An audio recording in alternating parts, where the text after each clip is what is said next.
Student हैं, एक प्रतिष्ठित विश्वविद्यालय के स्टूडेंट यूनियन के प्रेसिडेंट हैं या जो भी हैं, आपको ये कहना चाहिए था कि हमारे बच्चे, हमारे जो साथी हैं, वो अनर्गल भाषा का प्रयोग कर रहे हैं, वो स्टूडेंट नहीं हो सकते हैं, और जिन्होंने इस भाषा का प्रयोग किया है मैं उनकी तरफ से माफी मांगती हूं। फिर आपकी गहराई इस देश को पता चलता। देखिए साहब, उस विश्वविद्यालय के हवा में, उसकी मिट्टी में कूट कूट करके अरेगेंस भर दिया गया है। उनको गलतफहमी हो गई है कि ज्ञान के सबसे बड़े सिंबल है, और मैंने इतना बड़ा मीडियोकर विश्वविद्यालय आज तक देखा नहीं है। मीडियोक्रिटी का तांडव है वो विश्वविद्यालय, लेकिन उनको लगता है कि बाप रे हम तो महान ज्ञानी है। वो ये बात नहीं कह सकती हैं, वो जो नेहा बोरा हैं और उनके जो बाकी दोनों सदस्य हैं साथी, वो ये बात नहीं आकर के कह सकती हैं कि ये जो अनर्गल बातें हो रही हैं, सोशल मीडिया पे जो गाली गलौज हो रहा है, प्रधानमंत्री को गाली दिया जा रहा है, ये हमारे नहीं हो सकते हैं, ये गलत है, और मैं इसकी भर्त्सना करती हूं, आलोचना करती हूं, ये बिल्कुल नहीं होना चाहिए। और अगर कोई करेगा तो हमसे उनका नाम नहीं। एक बार भी ये लड़का जो है, ये लोफर, मैं लोफर कह रहा हूं, पूरी जिम्मेदारी के साथ कह रहा हूं, लोफर, अभी इनको देखिए, अब इनका डर आ रहा है सामने में। इन्होंने ट्वीट करके कहा है कि मेरे घर का वीडियो यूट्यूबर्स ने फैला दिया है।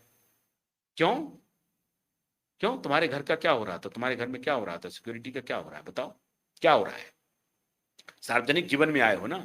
अगर मान लीजिए दे दिया तो क्या दे दिया? तुम्हारा कच्चा चिट्ठा सामने आ रहा है।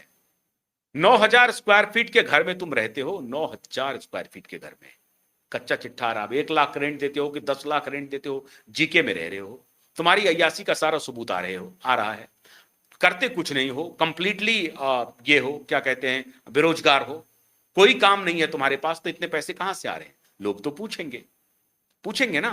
तो अब आपकी हाथ में आ रही है तो धमकी दे रहे हैं यूट्यूबर्स को, और बहुत कानून से खेलने का शौक है ना स्वर्णकांता शर्मा के बारे में ये वो निकालने का, तभी आएगा मामला। सारी खुफिया एजेंसी के पास इन लोगों की सारी रिपोर्ट जा चुकी है मित्रों। इन धूर्तों की, इन मक्कारों की, इन झूठों की एक एक लिस्ट तैयार हो चुकी है कि किस प्रकार से इसने देश के साथ छल किया। स्टूडेंट के मुद्दे को उठा करके, मासूम बच्चों के मुद्दों को उठा करके इन्होंने अपनी रोटी सेकी, अपना मार्केट तैयार किया। और अब जब लोग पूछ रहे हैं इनसे कि राजनीतिक पार्टी बनाओगे, तुम तो पार्टी बनाए, बोला नहीं हम प्रेशर ग्रुप हैं।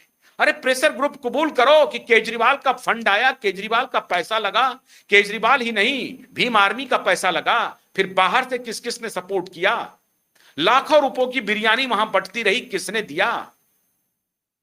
और ये नहीं चलेगा। प्रधानमंत्री तो माफ कर दिए, लेकिन इस देश में रूल ऑफ लॉ है। रांची में देखो प्रदर्शन हो रहे हैं, भारी बारिश में बच्चे भीग करके अनशन कर रहे हैं, नीलोत्पल जैसे वहां पर कवि जाकर के कविता पाठ कर रहे हैं। तुम्हारे यहां लुक्कड़ों की जमात आई जिसने कहा सीता के पति का नाम लेकर के नीता के पति का फायदा पहुंचा रहे हैं। ये टोटल लुक्कड़ लफाड़ी स्टैंड अप कॉमेडियन, गाली गलौज, असभ्य अभद्र भाषा करके ट्रेंड कर जाओ, यही तुम्हारी नियति है। ट्रेंड कर जाएंगे, नाम हो जाएगा, कुकर में नाम हो जाएगा, उसके बाद पैसा कमाएंगे, डिवेसिव एल्गोरिदम से पैसा कमाएंगे, उधर वाला तुमको फैलाएगा। एक पूरा एक वर्ग है बैठा हुआ जो उसको फैलाने में लगा हुआ है। तो वो जो डिविसिव वर्ग है ऑन सोशल मीडिया, वो उनके वो मास्टर बन गए। तो सीता के पति का नाम लेकर के नीता के पति को फायदा पहुंचाया जा रहा है। इस तरह की मिमिक्री चल रही थी वहां पे, और इन लोफरों ने एक भी शब्द नहीं कहा कि नहीं इस तरह की बात नहीं होनी चाहिए। ये वहां मौजूद था, ये कहेगा कैसे? क्योंकि ये उसी फिलॉसफी में यकीन करता है। ये वही विशाल डडलानी, 2 कौड़ी के गाने होते हैं इसके, 2 कौड़ी के। ये फिल्म में आजकल तो हिमेश रेशमिया ने भी दावा किया कि मेरा 100 गाना सुपर हिट बना। तब ये हो गए हैं साहब, रवि हो गए हैं, म्यूजिक डायरेक्टर रविचंद्र शर्मा हो गए हैं, नौशाद हो गए हैं, ओपी नैयर साहब हो गए हैं। ये जो डडलानी वगैरह है ना, ये ओपी नैयर हैं, ये ओपी नैयर हैं। और इनके साथ जो लिखने वाले लेखक हो गए हैं आजकल, जो लिरिसिस्ट हैं, वो शकील बदायूनी हैं, मजरू सुल्तानपुरी है, साहिर लुधियानवी हैं, इतने बड़े बड़े शायर हैं साहब। असल में ये दौर ही 2 कौड़ियों लोगों का है। ये दो कौड़ी वाले जो हैं, they are enjoying at the helm of the affairs. जितने मीडियोकर हैं, जितने थर्ड ग्रेड के लोग हैं, वो एंजॉय कर रहे हैं। ये दौर ही वही चल रहा है। हर जगह देखेंगे, टेलीविजन में वही हालत है, फिल्मों में वही हालत है, पॉलिटिक्स में वही हालत है। हर जगह थर्ड ग्रेड के लोग आगे बढ़ रहे हैं, आगे जा रहे हैं। लोग भी, जेनरेशन भी वही तैयार कर रहे हैं। लेकिन नहीं, रांची के आंदोलन से एक आशा की किरण है, ऐसी बात नहीं है। वो ठीक है, वो जेनजी नहीं है, जेनजी से एक कदम पीछे है, जेनेक्स में ही उसको मान लीजिए।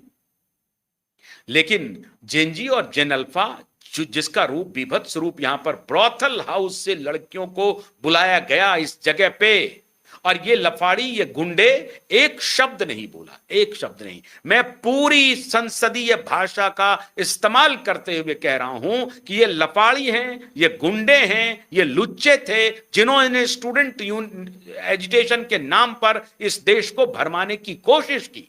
और वो संभ्रांत व्यक्ति जो विदेश में बैठ करके, देश में बैठ करके इन लुच्चों को समर्थन कर रहे थे, वो भी इसी कैटेगरी के हैं, इसी मानसिकता के हैं। खैर, वो दिग्भ्रमित हो गए होंगे, ये और बात है कि वो दिग्भ्रमित हो गए होंगे। तो अब सोनम वांगचुक के खुलासे के बाद, और जब इनके पैसे का ट्रेल पता चल रहा है, सरकार के पास जो रिपोर्ट्स आ रहे हैं, कह रहे हो ना कि अमित शाह क्यों नहीं आ रहे हैं, आएंगे। पूरा कच्चा चिट्ठा लेकर के अमित शाह आ रहे हैं सदन में, चिंता मत करो, एक एक डिटेल आएगी कि इन लोगों ने क्या क्या गुल खिलाए हैं, कब से इनका गुल खिल रहा है। 2800 जो डेडेड क्रिमिनल वगैरह हैं, उनकी तो लिस्ट आई गई है। इसके अलावा ये कौन कौन शागिर्द हैं, कहां कहां से ये खेल चल रहा है, पूरी लिस्ट तैयार। जो इस देश को मनहूस कह रहे हैं, उनकी भी लिस्टें तैयार हो रही हैं। मनहूस कह रहे हैं, आपत्ति हो सकती है, आप कहिए कि ऐसा लग रहा है कि प्रेजेंट डिस्पेंसेशन में बहुत बातों को दबाया जा रहा है, इसका विरोध होना चाहिए। कह रहे खुली हवा में सांस लेने जैसा हुआ, ये जो आंदोलन हुआ खुली हवा में सांस लेने जैसा हुआ, इस तरह का प्रकटीकरण हो रहा है विश्वविद्यालय के प्रोफेसर की तरफ से। तो कोई बात नहीं है, सत्य कभी छुपता नहीं है, परेशान जरूर होता है। सरकार से गलतियां हो रही थी, उस रेफरेंस में जो आंदोलन सही स्टूडेंट के आंदोलन थे वो बिल्कुल जायज था, आगे भी होगा, हमारा समर्थन उसे रहेगा, किसी की भी सरकार हो।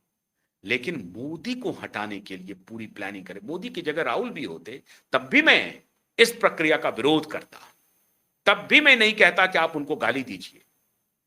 कोई भी होता, लेफ्ट के लोग होते, तब भी मैं यही कहूंगा, मजबूती से कहूंगा, क्योंकि ये संस्कार का मामला है, देश का मामला है, समाज का मामला है, और इसको जानना बहुत जरूरी है।